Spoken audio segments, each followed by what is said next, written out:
Greetings and salutations. This is Abe Abdelhadi with The Bitter Truth, where we may not have all the answers, but we're going to ask a hell of a lot of questions. You can also become a bitter pill by visiting patreon.com/The Bitter Truth. You can also listen to the show on iTunes, Spotify, Stitcher, and Podcast Addict. We're on all the usual channels that you get this kind of thing from, and hopefully you're accessing this kind of information from various sources. My guest today is Raúl Fernández-Berriozábal. He's originally from Mexico City. He lives in San Francisco, California, where he has spent nearly 2 decades in the field of education and social services, serving homeless people with psychiatric disabilities, those with problems of substance abuse, incarcerated youth, immigrants, and the elderly. Raúl is SRO Families United Collaborative, a multilingual collaboration of 5 community-based organizations dedicated to organizing and empowering families living in single-room SRO hotels to defend their rights, improve conditions in their buildings and access services and seek decent housing. There's a lot of things we're going to talk about today, and this next guest that we're talking to here, Raúl, is going to really jump in and give us a lot of enlightenment. I've been following his stuff online for a while now, and he's quite an informed human being. Raúl, are you there? Hey, it's a pleasure being on your show. I really appreciate it. Hey. Before we start, just a couple of quick disclaimers. I am not an expert in anything, and I have a picture of the local landscape, but I am not an expert, unlike some of your guests that are like wonderful. Well, thanks, and that, I appreciate the humility, but compared to 99.999% of the free world who don't even know that 40% of homeless people have jobs, you're an expert. So and you've got background, so that I definitely appreciate you taking the time and coming on the show. Thank you so much. Hey, so listen, I mean, I kind of went into it a little bit of your intro and everything like that, kind of where you're from, but why don't you kind of give us a little run up to how where you're from, how you got to the United States, how you got into this line of work. Yeah, thank you. So, I was born and raised in Mexico City, as you mentioned. I was 21 when I left the country on my own, $80 on my pocket. So, of course, I am Raúl Fernández, but my skin is white, so that is different than if I was Raúl Fernández with a dark skin, right? Mm-hmm. I was homeless for a little while in Los Angeles, so I experienced homelessness firsthand. That was difficult, but it was like a really good exposure to the problem. After that, I came to the Bay Area, where I started working in a number of nonprofit organizations. So I have worked with incarcerated youth, with the homeless, with people with mental health and psychiatric disabilities, things of this nature. So now I'm working with homeless families that live in SRO hotels. So a lot of people don't really have a good grasp of what an SRO hotel is, but they're like a small rooms, 8 by 8. In which entire families live. No bathroom, no kitchen, abusive landlords, cockroaches, infestations, you name it. So it's not the Hyatt? That's correct. Right. That is correct, yeah. Wow. And so, so let's kind of jump in a little bit. So, we were talking a few weeks back when we're sort of getting together some ideas on what to discuss today. And, you made some interesting points. I mean, I mentioned earlier that 40% of homeless people have jobs. But something that you mentioned to me was that 80% of hotel workers are homeless. Is that number accurate, or did I hear you wrong? No, that's not correct. Like in San Francisco, first let me establish this. It's very difficult to have like a good grasp of numbers when it comes to homelessness for various reasons, right? Like most of these counts are done using a system that is called point in time, right? So it's basically a lot of outreach workers in the streets trying to identify homeless, right? So that is always going to be problematic because it's not the most intelligent system, keeping in mind that a lot of the homelessness is invisible, right? Like, of course, it's very easy to identify a homeless when you see a tent. It's very easy to identify the homeless out there in the street, like drunk or whatever the stereotype of a homeless person may be. But you could have like literally a family of 4, a family of 5, like mom, dad, 3 children that look like just took a shower are walking in the street next to you. They're homeless too. Mm-hmm. So in San Francisco alone, the official count is around 7,000 homeless people. It's fair to say that are like twice as many, right? So we may be talking about 15,000 homeless people in San Francisco. And this is the part that is really hurtful. Number one, that this is the most affluent city in the United States, or right there in the top 3. Sure. And the hardest part is to swallow is that at least 1/3 of these 15,000 people are homeless. In other words, about 3,500 children, homeless children, are enrolled in the San Francisco Unified School District. So this is the most affluent city in one of the most affluent nations in the world. Wow. So what do you see in your line of work that are some of the biggest myths around the homeless question? I mean, you mentioned earlier that, we got I'm in Austin, Texas. We got about 10,000 homeless people, and that's the number anyway. But unfortunately, the folks that are exposed to the average Joe are the folks with real problems, because we have a shelter in the middle of downtown, and nobody with a family is really staying there. It's mostly folks with some serious mental and or chemical dependence issues, right? And they'll wander out of the place and they'll go on 6th Street and panhandle and everything like that. So that's sort of the exposure that people have to the homeless in Austin, right? They don't understand that sometimes there's families living in a car. They have enough money for a gym membership. They take a shower, go to school, go to work, and then they kind of hang out until the kids are all tired enough to sleep. But unfortunately, most and even in LA, most people. When I was living in LA, I grew up there my whole life till 4 years ago. Those people are not really shown to us either. We get the typical, stereotype, because that's all anyone really sees. So, what are some of the other myths around this problem? Well, I mean, you just tapped upon one, right? Let's say drug use, right? So studies have proven over and over that drug use ratio is prevalent among housed and homeless populations, right? Mm-hmm. What is the main difference? That you see it because it's exposed to you, right? But the number of people that use drugs in both communities is pretty much the same, I would say, mm-hmm. according to the study. So that is a big stigma, right? The other stigma is that that we mentioned briefly. A lot of people think that people are homeless by choice, right? With I would say the exception of the one or two people out there, like what they used to be. I believe that word is no longer all right, hobos, right? Mm-hmm. I think most of the people in the streets are forced to live in that situation. They're forced by a system in which a lot of having minimum wage doesn't guarantee you the ability to rent a place. No. And that is nationwide, I believe, right? Minimum salary is not enough minimum wages is not enough to afford a house. And we're talking that perhaps 30% of the U.S. is earning minimum wages. Sure. So that is a problem, and that is a problem. Yeah, it's probably a little higher, though. Yeah, it's probably a little higher. It's a little higher. Yeah. It's a little higher. And that is problematic, right, in one of the most affluent nations in the world.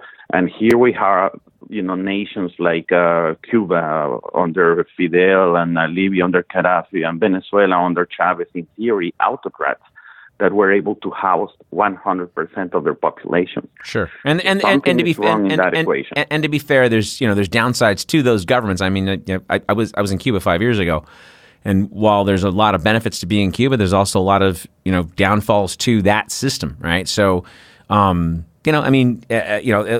people talk about socialism, they always, and not that you're doing this, but they'll go to Venezuela and look at the failures quote of Venezuela, and I'm sort of going, okay, well, we're also sanctioning the hell out of those people, and we're creating financial war on them, and then we wonder why they're having a hard time. And versus where you take the more successful European models that are able to house people, kind of what you're saying, right? Correct. Yeah. And it's funny you mentioned that because I think there is a misconception that Venezuela is a socialist country. And in reality, I don't think it is, right? Because the means of productions are not in hands of the state. There is private property, so hence I don't believe that they fit the model of socialism, but I get you. There is no system that that is perfect. Nevertheless, like these nations that I mentioned there randomly, they didn't have the homeless problem. They didn't have anybody living in the streets, right? So that is, in other words, I think that what I'm trying to get is the subject of priorities in your budget. Sure, right? sure. So when we have like this overly bloated military budget, right, in which I believe 60% of all federal discretionary spending is going to the military-industrial complex. Yep. That is when our priorities need to be re-examined. Mm-hmm. Yeah, well, and like you. Go ahead. I'm sorry. No, I was just thinking when you were talking about Cuba, right? So I remember when I went to Cuba, that was like maybe 2000, something like that. Mm-hmm. Fidel was still alive and in charge, and I remember turning the TV on, and there was only like 4 channels, like poor reception, whatnot. But the 4 channels were educational, right? Like the 4 channels were educational. Mm-hmm. Learning, a different language, this and that. Oh, sure. So here is like how to make the most out of like limited resources. And I think Cuba has been an example, like a historical example in that regard, like how to survive with a criminal embargo, like with every adverse condition, with lack of natural resources, because honestly, Cuba, besides sugar cane and I don't know what else, cigars, is very limited in terms of natural resources. And, I think it's unfair to compare it with let's say, a European nation or United States, right? Mm-hmm. I think it's fair to compare with the islands of the Caribbean. Sure. And look at Jamaica, Haiti, Dominicana, you name it. Right. Well, I mean, and you made a point earlier. I mean, you said something, and it wasn't really a point, but it's just something that hit me. That most people don't, they think Venezuela is socialist. And the only reason they think Venezuela is socialist is because the corporate media here spins them as socialist. And you've got 80%. Correct. You've got 80% of people in this country where if I had a gun to their kid's head, they could not tell me the difference between communism and socialism. Period. They'll say, "I'll never vote for a socialist." Well, why? Well, that's against God. Really? That's that kind of thinking, that baked in the brain thinking, and I say that term a lot, is I think what gets us here. I mean, you made a comment about how much we spend on defense, and I think you would know the answer to this question, and I wrote it down a couple weeks back. I had of all people, I had this libertarian guy come on my show. He's been on a couple times. Great guy, Mike Mahoney, and he ran for Orange County Supervisor a few years back, and he's getting ready to run for City Council in Buena Park. And he was telling us that $900 million is sitting in a bank that was designated, earmarked for the homeless problem in Orange County. And it still hasn't been touched. And it's just gaining interest. And it's well over a billion something now because of all the interest. And it's just sitting there. And no one's doing anything with that money. And, the point he made is he's a libertarian. So he doesn't really believe the government should pay for social programs. But he's also a realist, and he understands that he's not going to get that money back. No one's going to get that tax money back. So why not spend it? Because the point that he made, and you probably would have a better idea of how much this would cost, is that if we were to subsidize the homeless problem, it would be cheaper than what we do now. Because when you throw in the health costs, the lawsuits, the cleaning, the arrests, is that inaccurate to think? Precisely. So this is there is science behind what you just said. Right? Basically, every study ever conducted from San Francisco to New York to Paris and Bangkok and beyond is being proven over and over consistently that is cheaper, that is more affordable to provide public housing or subsidized housing. There's many forms of it, subsidized housing, than to have people living in the streets. Mm-hmm. That is constant. Hence, we are exercising the most cruel of all the options by choice. Right. By choice. It's similar to what you see in the streets, right? Like people opposing to pass clean needles, so that may cost 20 cents a needle or whatever. Mm-hmm.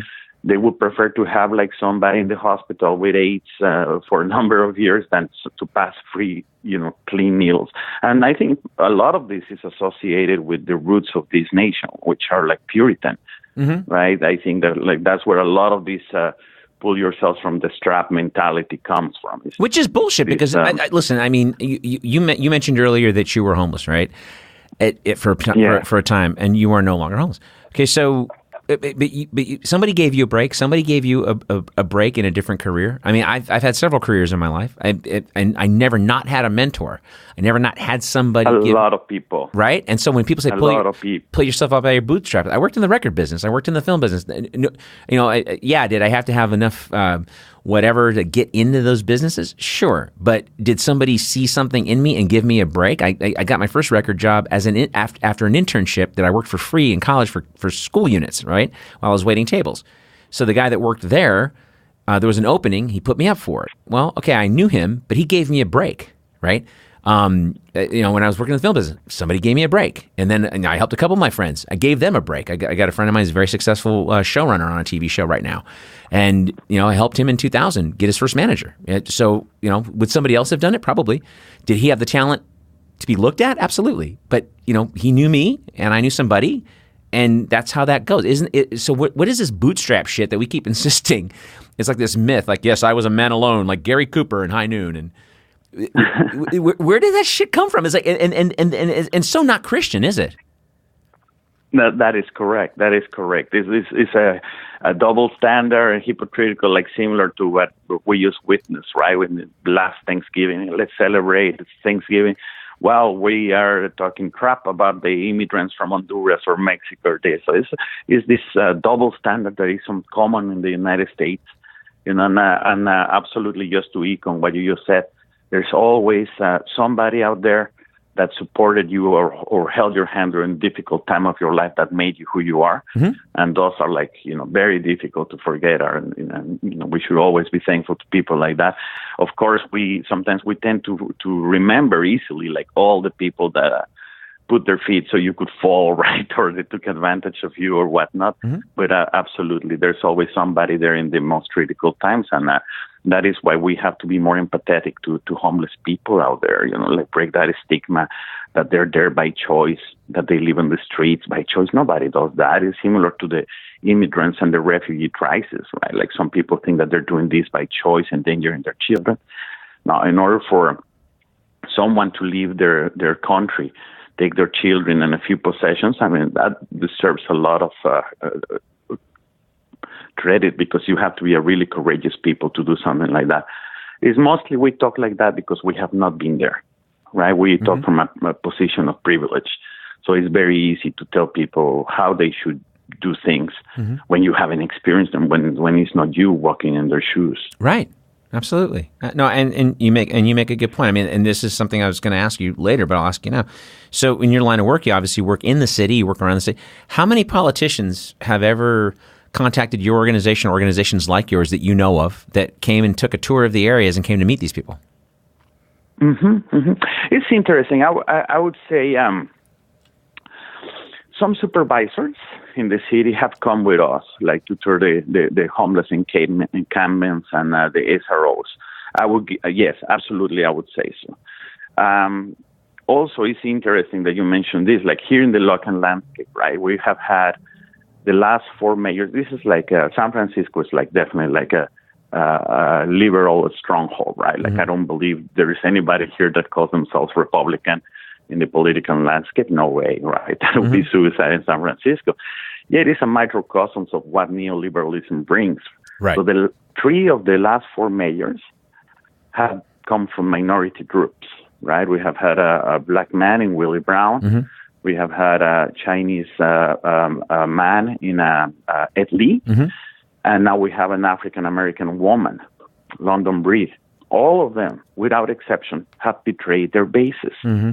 All of them without exception. So that talks to tokenism, that talks to neoliberalism and the failures of it. Mm-hmm. Neoliberalism is like the failure of it is reflected here in the city of San Francisco. People have or not have. That's what we see, right? A lot of people in the streets, and then a lot of luxury and tech workers like getting drunk in the streets and just gentrifying the city, getting the people that make the city special, which are like the artists, the bohemians, the workers, the blue-collar workers, displaced, right? Like you probably know, I think it's like $4,000 to rent like a 2-bedroom house or so. Mm-hmm. So that is difficult to come up with that money. Well, and then isn't it also when you said these mayors, and Gavin Newsom was mayor of San Francisco at one time, wasn't he? Before he became lieutenant governor? Yeah. And he kind of falls right into that whole quagmire of politicians that betrayed their base, isn't he? And because they turned around and created, like you said, this neoliberal economic model that did nothing but give tax breaks to corporations. When you say wealthy, the average American person likes to confuse themselves with being wealthy because they're middle class, and they're not wealthy. They're middle class, but they think they're wealthy and they're going to be wealthy one day. And I got no problem with wealth. I got no problem with people being rich. But you also, I'm a capitalist. All capitalists should pay taxes. Sorry. And are some taxes stupid? Absolutely. You see how the defense budget is going? It's absolutely. I agree with some taxes being stupid, but we need them. And especially if you look at them as an investment in the people, isn't this something that's missing in the language in San Francisco? Yeah, when I was like a couple of minutes ago, you mentioned Gavin Newsom, and it's just wanted to open a brief parenthesis about Newsom because Newsom is the one that created this criminalization of the poor laws, bullshit laws, like including cheat and lie, right? So basically, it's like homeless people that sit on the street or lying on the street are subject to like an $80 citation. In other words, their own existence is illegal, right? Unless they're moving 24 hours a day, right? So that is the kind of bullshit that we face, right? Criminalization of the poor. The other day, over here, we're in Coalition of Homelessness, one of the 5 organizations I work with. We put out the street sheet, right? The homeless paper, the newspaper that the homeless sell on the street. Mm-hmm. So the other day, a vendor came to the office, an older man, an African-American man, like maybe in his 70s, mid-70s, came to our office because got a citation and wanted help, like trying to understand what it was and how to take care of it. When we looked at a citation, you wouldn't believe it, Dave. Is a $200 and something citation for eating a slice of pizza in a bus shelter. It made the news. And it's true. If you or I or anybody that looks like decently dressed or clean is in that bus shelter eating a slice of pizza, would never get a citation. That's right. Ever. And this is so sad about. And this is not an anomaly, right? This is like a normal occurrence. I'm sorry, I didn't hear. I'm sorry. This is not an anomaly. This is a normal occurrence, correct? I think so. Mm-hmm. I think so. Yes, absolutely. There's a lot of profiling. Absolutely. This is the thing that drives me fucking batty with the neoliberal experiment, right? God, Facebook. Jesus Christ, I'm debating getting off of it. If it wasn't for this fucking show, I would probably get off of it. But I had somebody pop up some deal with all the new women and the progressives, that were. You get the Palestinian chick, and my dad's Palestinian. My mom's side of the family. My dad's side of the family is Palestinian. My mother's Brazilian.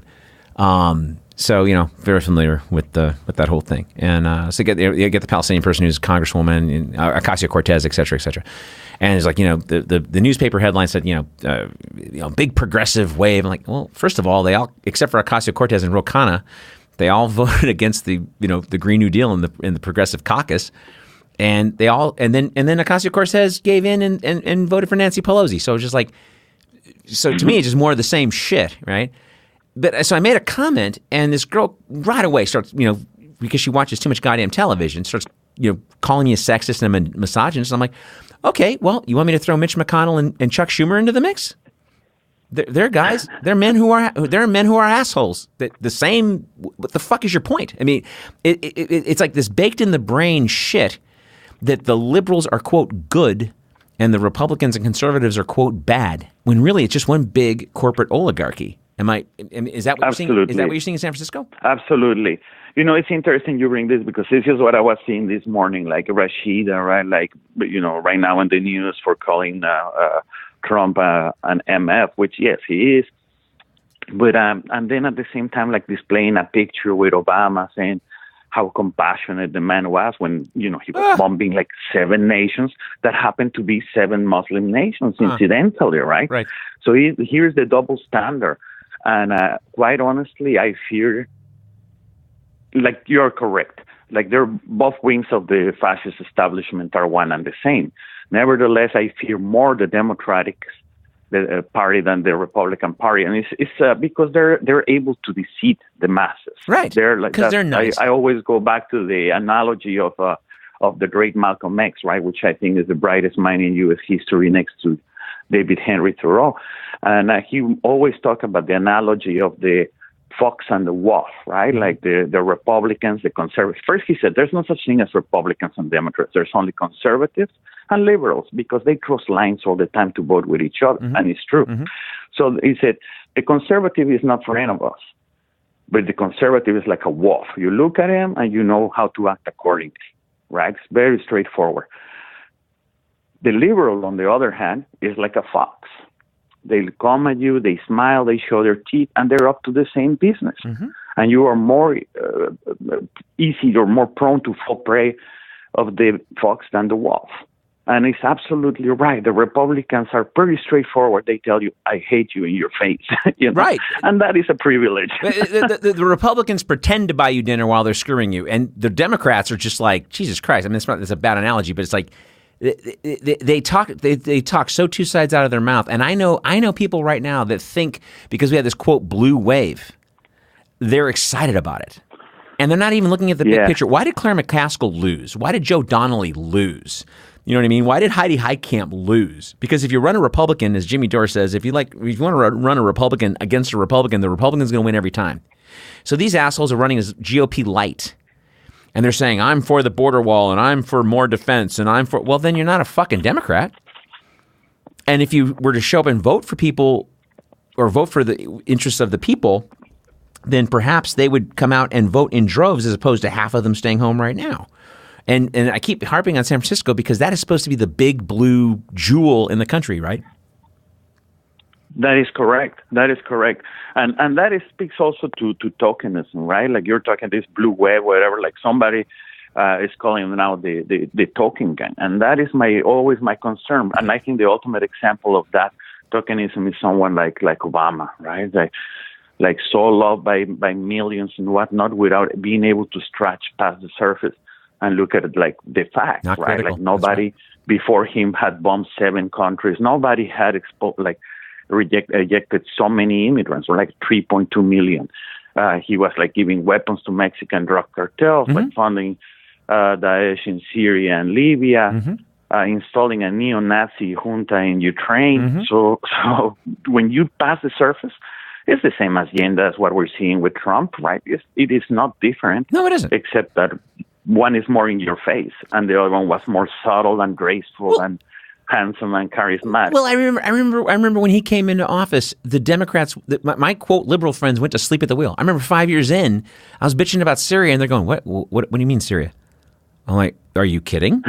and then I remember I was still living in LA. A bunch of us were out, and I made some comment that he bombed a hospital, and my friend said, "Oh, he must have had bad coordinates because he would never do that." And this is like 2014. When he probably dropped 15,000 bombs on Syria before he started increasing the count. So I'm like, what, do you think we just drop Christian democratic bombs that build houses and hospitals and hug people? You know, our bombs kill people, dude. What the fuck are you talking about? And it's that kind of, like to me, when you, like this is what drives me crazy about San Francisco. It's endemic of the so-called liberals in this country. Because they are Republicans, they don't know it, right? The Democrats became Republicans, the Republicans went insane. Clinton went so far to the right with the Democrats and they became Republicans that the Republicans had to go more right to be Republicans. So they went crazy because Clinton was doing all the Republican shit that Bush couldn't do. And then they lost their minds. Like, what do you mean you're going to privatize prisons? We try to do that. Oh, shit. Well, now they're voting for dead pimps and Nazis. That's how crazy they've gotten. But when you look at and the perfect go ahead. The perfect illustration of what you just said is the fact that the Bushes and a large part of the Republican Party were backing up Hillary Clinton, not Trump. Right, and there's a clue right there. Correct. Because he did. People forget this. They love to forget this 2 years later. The reason why Trump ran and won, he lied, but he ran to the left of Hillary Clinton. People forget that. He ran against the wars. He ran for some form of health care that worked. He ran on education. He said all this shit, and he said it in the poor states that were dismantled by 40 years of neoliberalism that Hillary refused to go to because she kept saying the status quo was fine, and we shall never have Medicare. Medicare will never come to pass. Oh, that's a sticker. Awesome. Can I put that on my car? You dumb twit. You know what I mean? It's like, and they wonder why they lost. And to the man, Raul, every one of my so-called liberal friends that think that he's an abomination and blah, blah, blah. And I don't like him either. I followed him for 30 years before he even thought about running. He's a supremely punchable douchebag. But to the man, all my friends that like the current set of Democrats and think everything's fine, they're all fine. They all have an income. They didn't lose a job in Anderson, Indiana, or Peoria, Illinois, or Scranton, Pennsylvania. Nothing has happened to them. So they can watch Rachel Maddow, who, by the way, and Jimmy Dore pointed this out about a year ago, which it didn't dawn on me till he said this. Rachel Maddow's ratings are so astronomical because she did the same thing Sean Hannity did. When Obama won the election and the Republicans lost their fucking mind because they were like, oh my God, it's a Kenyan Marxist Muslim, we're going to hell. They all started watching Fox News, and Bill O'Reilly and Sean Hannity, their shit went through the roof. And then when Trump won, all the hurt little snowflake liberals who thought Hillary was fine, where if you put an R next to her name, you would pay attention to every fucking war crime she was responsible for. But they don't. She's a Democrat and she's a woman. I'm sorry. Ma Barker was a woman. She shot people with a Tommy gun. So don't give me this she's a woman shit. I testified in a trial a few years back with a crazy woman. So all that to say that now I lost my train of thought. Yeah, if I was a federal judge, I could fake this part, but I can't. But in all seriousness, though, to the person, they're all fine. To the person, my friends that think that this was fine, she would have been a better president. Maybe with different problems, would we have gotten Brett Kavanaugh? No. Neil Gorsuch? No. But you're gonna vote on some war criminal because that's the best they can do is give you maybe a half decent Supreme Court judge. That's pathetic. That's pathetic. And nobody seems to care about. And nobody seems to care about the people that you mentioned that Obama was bombing. They don't care. You bring that up, and they're like, they've confused opinion for fact. I had a discussion in a bar with an acquaintance of mine the other night. And, we never talk about this stuff. And it finally kind of came up. And I said, well, we're slowly becoming a fascist state. And he goes, oh, we're not a fascist state. I have faith. I'm like, well, your faith is flying in the face of facts because we have no habeas corpus or policy comitatus. How do you think Donald Trump was able to send troops to the border during the election as his own personal police force? Because Obama gutted posse comitatus. It's been around since 1878, where the president cannot use the army as his own personal police force. That's what dictators do. And Obama removed that because he was already doing it. Yeah. Right? So, habeas corpus, that's been gone. Patriot Act 1, Patriot Act 2. Joe Biden wrote Patriot Act 1 in 1994.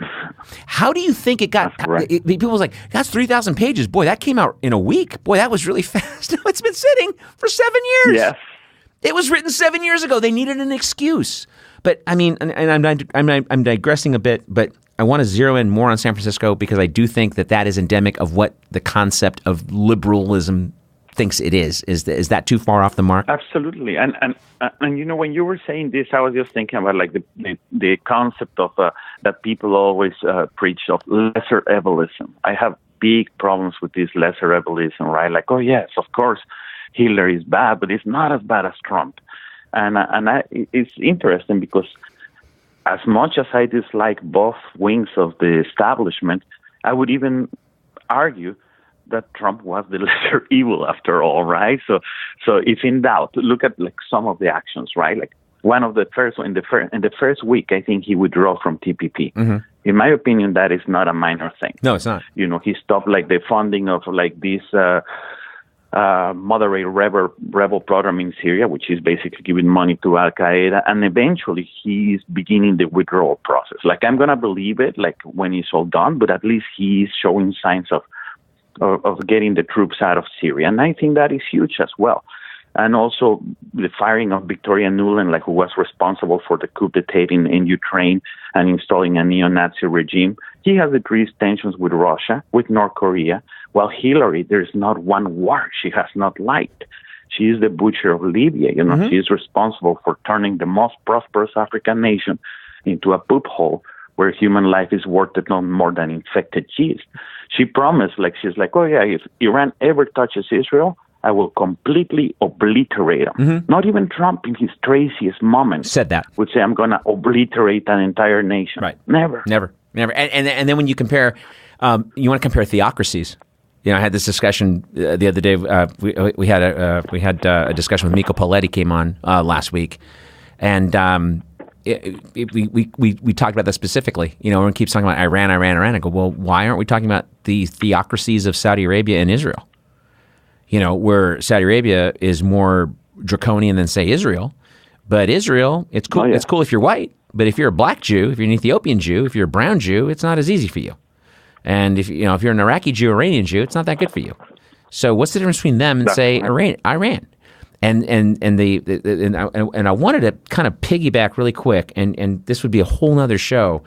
But for the person not listening, because about 5 months ago, I did a show by myself called "It's All About Perspective," and I took the axis of evil: Iran, North Korea, and Iraq, and I broke that down into 3 little sections as to, why would these people not like us?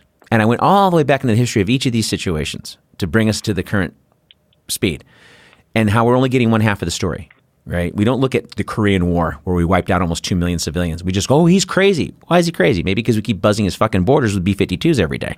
Maybe that's why him and his old man were crazy. So it's just things like that. So, for example, with Russia, everyone keeps going on about, oh, well, they meddled in our democracy. First of all, when they started having elections in 1992, we fucked with them. We put Boris Yeltsin in 92 and 96. So, if you could quickly bring some folks up to speed in the Ukraine, for example, the last several years in the Obama administration with Victoria Nuland in the Ukraine, getting rid of a democratically elected leader and installing a puppet government in the Ukraine, why Russia wouldn't be upset with that? That is correct. Yeah. The part that concerns me is I think pretty much we have identified the problem, right? Like in terms of this false dichotomy between Republicans and Democrats, right? And this is what I find most interesting. It's like we are in a cage and the door is open and we refuse to get out of it. Mm-hmm. We know well that neither Republicans or Democrats represent our values or our interests, and yet we keep voting for them under the false premise that third parties cannot win. Right. So this is interesting because I come from Mexico. Mexico is completely different in the political landscape, of course, but you could argue that is even more corrupt and more difficult to change than the United States. So here we are, after 75 years of what was called the perfect dictatorship, the PRI, right? That later became PAN, the PAN. So 2 right-wing parties, for the most part, like keeping control of the nation through electoral fraud and basically autocratic regimes, had power. But there was this candidate from the left, Andrés Manuel López Obrador, who won the elections probably 2 times before, but was stripped from the win through electoral frauds. Except that this time, people voted for a third party so massively that he won. Not only he won the presidency, but both houses of Congress, or the equivalent to both houses of Congress in Mexico. So now they are majority. And all what it took was to break the paradigm that third parties cannot win. Basically, this is a party that he created 7 years ago. He's been in the political fight forever, but he was part of other political parties that were not good. He created his own 7 years ago, and now he has the presidency and both houses of Congress. So at some point, we have to add 2 + 2 and start voting for third parties that do represent our values. Well, and do me a favor. I think you might have missed this one part of my question because I know you know this, and this is what I wanted to kind of let the listener know.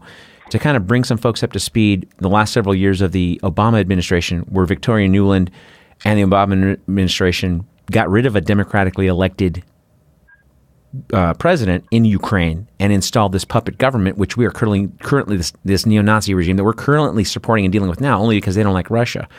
Can you throw a little more detail into that? Because I know you know this. Yeah, I'm not an expert on the area, but yes, that was correct. Basically, through Victoria Nuland, Hillary Clinton, Barack Obama installed a neo-Nazi junta in Ukraine, basically a party that openly praises banderas, right? Like Nazi heroes or what they consider heroes. And the whole party is just to destabilize Russia. And of course, that's where I always laugh when people say that Trump is Putin's puppet and whatnot, because the guy is continuing the same policies as Obama. Right. like when it comes to Ukraine, he's still supporting the neo-Nazi junta. He's harming them. He even included Montenegro in NATO.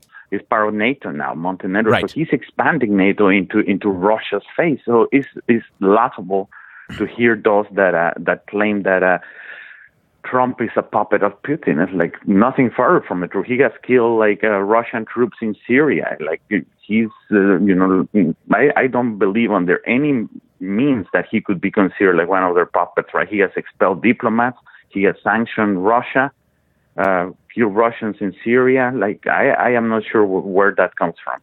No, it kind of gets back to what the right used to do with Obama. And as he was leaving, they say, well, yeah, we finally got rid of the Kenyan Marxist Muslim in the White House. I'm really okay. If he's all of that, then I'm Brad Pitt, because if he's a Muslim, he was really shitty at being a Muslim, because he was bombing the shit out of Muslim people for pretty much his entire presidency.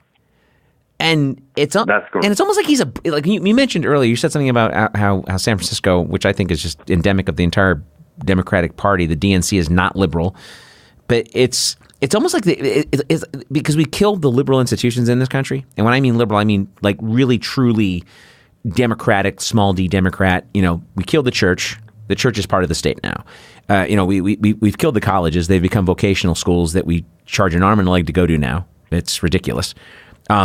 We killed the fourth estate. The press is now a co-opted mouthpiece PR firm of the government. They just repeat uncritically what they're told to say, right? And so it's almost like the only thing that the so-called Democrat can control is multiculturalism and political correctness, which is why Obama was just a brand. He wasn't like anything signaling hope and change. I mean, I kind of believed for a little bit in 2008 until he took the private money and McCain didn't. And I was like, oh, God, you were just talking about single-payer health care last week. Now you took the private money? What the hell is that? Yeah. Or Guantanamo. You remember his promise to close Guantanamo Bay within 100 days of taking power by virtue of signing an executive order. So, yes, he could have pulled it via executive order. Right. He chose not to and then blamed that Congress didn't want to help. But no, he had the power to do it himself. And not only he didn't close Guantanamo Bay, he ended up like force-feeding the detainees, that I hate that euphemism, in Guantanamo Bay, to the rectums during their hunger strike. Right. So, and he was able to obtain funding for Guantanamo Bay indefinitely. Right. Meanwhile, the very same Congress that voted against him going into Syria, he went into Syria anyway.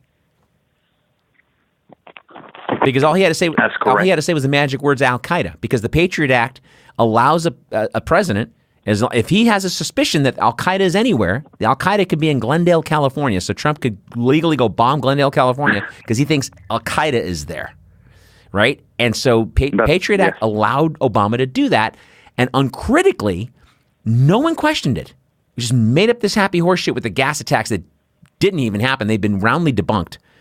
And meanwhile, ignoring the fact that in 2016, he dropped 26,000 bombs on these people. And in 2018, or in 2017 rather, Donald Trump dropped 30,000 bombs. And I said that to a friend of mine, and she goes, well, that's not in the news. I said, you know why it's not in the news? Because if you cover in the news that Trump dropped 30,000 bombs on Syria, then you have to cover the fact that Obama dropped 26,000 bombs on Syria, and that he ran out of bombs for 2 weeks in 2015. And it has been an ascending number. And that's just Syria, not counting Afghanistan, Iraq again, Libya, which was a grease fire of an operation that adopted the same failed Bush strategy and created another failed state. It's like we just keep continually. It's Constantine the First, man. We are the Roman Empire, and this guy. Yeah, this. Go ahead. I'm sorry. No. This double standard of the media, right? Like when it comes like to putting certain candidate or certain president under certain spotlight. For instance, deportations, right? Like apparently, yes, Trump is deporting an awful lot of people, and his rhetoric is very loud about it, of course. But he is deporting less people than Obama. At this rate, it would take him 11 and a half years as president in order to match Obama's record. Wow. So, however, now like we're seeing every deportation is on TV, and you can see it, and we're talking about it. When during the Obama regime, none of that was under public scrutiny. Wow. Well, let me ask you something. I mean, because we've got some time. And obviously your market is San Francisco. Obviously, you know that backyard. What are some solutions that we can employ to get start getting real change with the homeless problem? I know we kind of got into the weeds with a couple other things. I'm glad you asked that question, Abe. So once again, I think that it's useless to put the hope on the establishment and elected politicians for the most part, right? With a few honorable exceptions. So I can talk to you a little bit about what has happened here in San Francisco. There is this organization called Coalition on Homelessness. The executive director of the agency, Jennifer Frittenbach, very bright woman, very brave, strong, intelligent woman, came up with the legislation or with the language for a legislation that eventually became called Proposition C. So this is like a citizen initiative. The idea was to tax corporations that make over $50 million a year that are based in San Francisco, so a lot of the tech ones, tax them 0.5% of their gross receipts, right? And that will bring $300 million every year for homeless services. 50% of that would be for housing, about 25% of it for mental health, and then we have eviction prevention and other services. So imagine this, a tax that is not paid by the average people, right? Or at least no one I know. No one I know makes over $50 million a year. So anyway, and this is what was like really interesting. Like Benioff came and supported that out of left field, came and supported the proposition, and we won by a 62% of the votes, something like that. We just needed like simple majority. We needed 50 plus 1. We were able to get 62% of the votes, almost the 66 that we have, taken like any shadow of doubt that we won. Now there is a problem because, of course, the proposition is being we're going to go to the courts and whatnot. There's a lot of people challenging. Like, of course, the corporations are not happy that we won. They're going to challenge. Let's see what happens in the courts. But I am confident that we're going to win. So, to answer your question, I think that the solutions have to come from us, the people. Right. They're not going to come from the establishment. Never. And I think that applies also to a national level. And so, and then just for the record, who fought the tax? Was it the corporate, like Facebook? Is that who fought the taxes? The 0.5% tax? Yeah. So let me see if I understand your question. Who would pay for this tax? No, who fought against it? Who? Because you said it's in court. Chamber of Commerce. Right. Okay. Chamber of Commerce. Sure. Even the mayor of San Francisco at the beginning, like, opposed it. London Breed, like, she opposed it in the beginning, or said that she was neutral, like in words, but like basically opposing it. People like the San Francisco Chronicle were against them. So the oligarchy the oligarchies, they were the ones like opposing. And Chamber of Commerce from the get-go. Yeah. We're like, we're going to fight. We're going to put like 5-6 million to fight it easily. So we were facing this uphill battle until Benioff came into the picture. And like, say for example, if that goes through, it's $300 million a year. That's a lot of money. Like where would that go? Like what kind of services and obviously it would provide shelter, but also what kind of services and programs would that pay for? Yeah. No, so this is the beauty. 50% is for housing, new housing. In other words, new houses and subsidies, right? Like housing subsidies. So 50% of it is for real house, real roof, with houses with kitchen and bathroom, not like a small hotels or nothing like that. Right. But also part of the money would go for mental health services and emergency shelters that are over here in San Francisco. They're called like navigation centers, right? Because this is part of the problem we're facing now. Right now, as we speak, there's a storm falling in San Francisco. The wait list for a family shelter is about 7 months long. So imagine that situation, right? Like you have a family, your children out there, it's raining, but you have to wait 7 months to get into a shelter. Jesus. So that's why it's also important to dedicate like part of this money to emergency shelters and whatnot. And I think it's only 3% of it that is for administrative expenses. So that is not bad at all. And of course, there is the legislation was so beautifully written that has to like look at every possible aspects of it. So there is also like an oversight committee to make sure that all the money goes to the proper places. And on top of that oversight committee, there are the supervisors and the mayor to make sure that all the money goes to the right places. So I'm very confident that this is the type of actions that can change society at large. Mm-hmm. Well, I mean, and you mentioned a second ago, we're not going to get this because the government deigns it on us, right? We're going to get this because of demand. And every right that has come in this country has come from demand, right? We got rid of slavery. Women got the right to vote, civil rights. I mean, everything has come from people doing stuff. Yes. Like, not unlike the French with the yellow vests, right? Do you see that kind of a movement in San Francisco? I mean, because so far, the only marches I've seen in the last couple of years have been a bunch of nitwits, marching because they don't like the orange guy. I'm sorry, that's not a point of view. Yeah. It's like it's like the war on dandruff. That's not a policy. Are people actually? No, are people actually protesting? Are they getting out in the faces of their elected officials? I think it's more like a flash in the pan. Like, I think this is not the norm. This is not common to obtain this kind of successes. And San Francisco has always been an ambiguous city, right? In one hand, has always been like overly progressive and whatnot, and then the other way is like they're very conservative as well. Mm. So it is known by all of us. Power is never going to concede itself. Mm-hmm.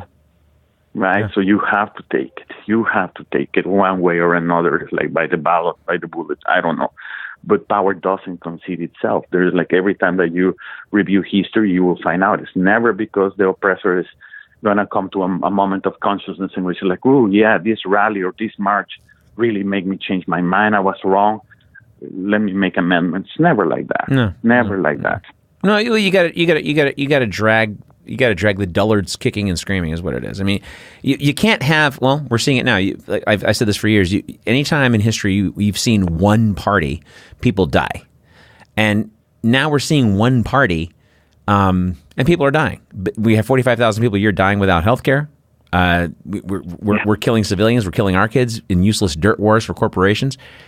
And, we did it with one party.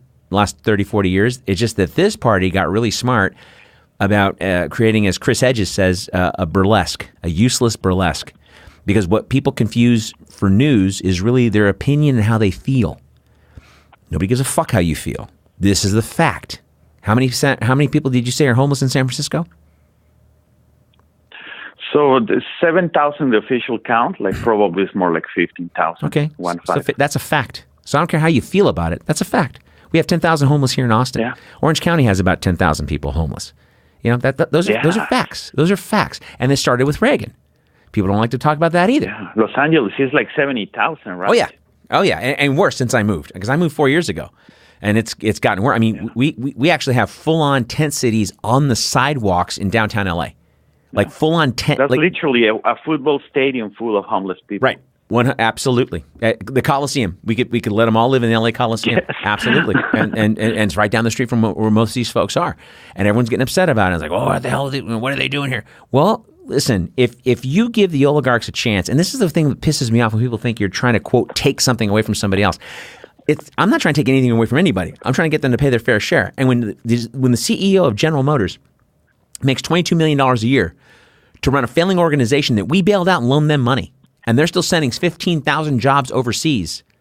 Well, when those jobs go and people end up with the same, lifestyle and obligations, but now they're working at Taco Bell. And this is the thing that pisses me off about this multiculturalism shit. If you don't have social and economic justice, you don't have anything. So I don't care if I got a multicultural Starbucks or multicultural Walmart. Absolutely. Do you know what I mean? It's like because I grew up in South Central LA in the 60s and 70s, and we had jobs there. When the minimum wage was $1.10, we had union guys making $8 an hour. My dad had an apartment building. We were renting people like $90 a month for a 2-bedroom place. They could have their family, and they had 2 cars, and they had money. And they weren't rich, but they were able to have one job in a household and still take a vacation. Yeah. Right? And so we took that away and wiped just to increase profits. I'm sorry, if you run a business, Your employees are a fixed cost that you should be planning for. I'm sorry if you can't. I'm sorry if you can't afford a pension. That means you're a shitty business person. I'm sorry that you can't afford salaries in this country. That means you're a shitty business person. And before 1961, it was perfectly illegal. This is why Roosevelt to Eisenhower had a 90% marginal tax rate on the wealthy and corporations, who, by the way, write off their taxes. So they're paying 15 to 20% of their income, not 90%. But the point is GM had to reinvest. Ford had to reinvest. They had to have factories. They had to have infrastructure. They had to have health insurance. They had to have pensions. They had to have salaries. That's how they wrote their obligation down. And the government would still revenue 10, 15%, as opposed to now we're giving a $500 million tax refund to IBM, and Apple pays 0.005%. And Walmart is subsidized $30 billion a year for housing and welfare. I mean, and no one's questioning this. I want a pony because I want some fucking billionaire to pay their fair share of taxes. Then you're not a capitalist if you don't want to pay your fair share of taxes. And this is where corporate welfare in this 100% is the worst. Corporate welfare. 100%. It's 100% socialism for the rich and capitalism for the poor. And this is the thing that pisses me off when people will say things like I want to like as though I want a pony. And I got friends that are business owners. I'm like, I'm sorry, if your business fails, how much you get from the government? Well, I'll get shit. But it's okay for the banks to be bailed out to the tune of $1 trillion, loan them $26 trillion at zero interest, and subsidize them $83 billion a year. Why are we subsidizing banks? The fuck kind of country is this? And so that's the kind of thing where when I ask you, things specific to numbers, it's because those are facts, and everything that I just threw out there, angry as it was, it's a fact. And the people that don't, that's correct. No, I was just thinking, how immigrants are demonized here and dehumanized here, because in theory they're like sucking money, like taxpayers' money, which is quite the opposite, right? Like undocumented labor are paying taxes, but they do not receive any benefits back. No. And here we are, like when I was, going back again to the microcosms of San Francisco, when you're talking about the inability to live to earn your housing through your wages, right? So like in the SRO hotels that I was talking about earlier, so the little rooms 8x8 where you have entire families, they're about $1,200, $1,300 a room without a bathroom or a kitchen, 8x8 in which you live with your entire family. We conducted a census in 2015 about families living in SROs. We found that 88% of them worked, and some of them have 2 jobs, and still it's all they can afford in this neoliberal city of ours. Wow. Oh, man. Well, listen, we're going to have to start wrapping it up here. The time went by fast. See, I told you. It's a pleasure. Thank you, Abe. I really appreciate it. Well, listen, I appreciate your time. I appreciate your expertise, and don't talk down on yourself. You know a lot, and this is why I really was honored that you would come on the show and share your experience and share kind of what you know.